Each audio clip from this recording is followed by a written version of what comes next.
ত্রয়োদশ জাতীয় সংসদে নির্বাচনী প্রচারণায় অংশ নিতে পূর্ণভূমি সিলেট সফরে যাচ্ছেন বিএনপি চেয়ারম্যান তারেক রহমান। বাবা মায়ের মতো হযরত শাহজালাল রহমতুল্লাহি আলাইহি ও হযরত শাহপরান রহমতুল্লাহি আলাইহির মাজার জিয়ারতের মধ্য দিয়ে সূচনা করবেন গণসংযোগ কার্যক্রম। স্থানীয় নেতারাও বলছেন, সিলেটের ইতিহাসের সবচেয়ে বড় নির্বাচনী সমাবেশ আয়োজনে প্রস্তুত সিলেট বিএনপি। থাকছে কয়েক স্তরের নিরাপত্তা ব্যবস্থা। ১৯৭৭ থেকে ১৯৭৮ সাল পর্যন্ত রাষ্ট্রপতি হওয়ার আগে ও পরে তিনবার হযরত শাহজালাল রহমতুল্লাহি আলাইহির মাজার জিয়ারত করেন প্রয়াত রাষ্ট্রপতি শহীদ জিয়াউর রহমান। বেগম খালেদা জিয়াও ১৯৯১ সাল থেকে প্রতিটি জাতীয় নির্বাচনে সিলেট থেকেই প্রচারণা শুরু করেন।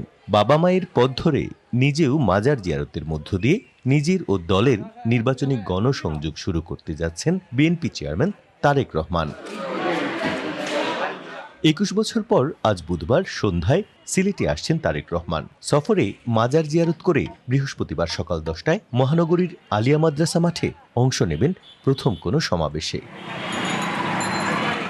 তার আগমনকে কেন্দ্র করে ব্যানার ফেস্টুনে ছেয়ে গেছে পুরো নগরী।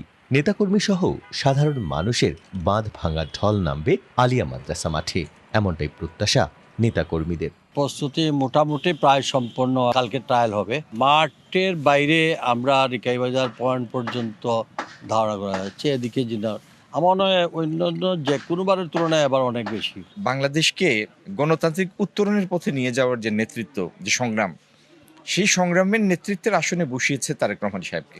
অধীর আগ্রহে সিলেটের মানুষ অপেক্ষায় আছে। দলীয় প্রধানের সফরকে ঘিরে তৎপর স্থানীয় বিএনপি। শেষ মুহূর্তের কর্মযজ্ঞে ব্যস্ত নেতারা।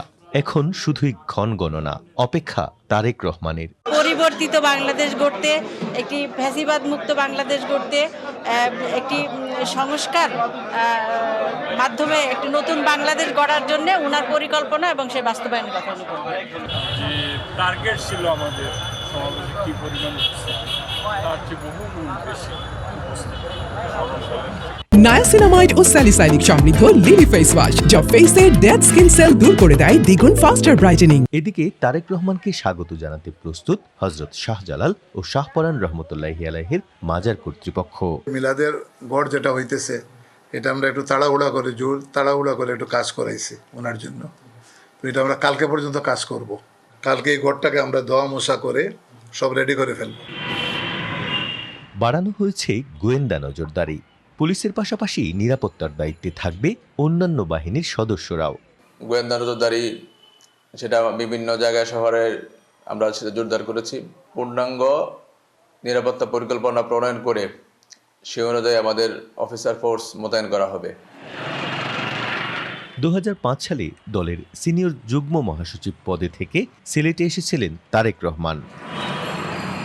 ১৭ বছর পর স্বদেশ প্রত্যাবর্তন শুরু হয় সিলেটের মাটি ছুঁয়েই।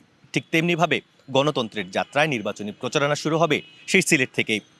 স্বভাবতই ভীষণ আনন্দিত এবং উচ্ছ্বসিত বিএনপি নেতাকর্মীরা।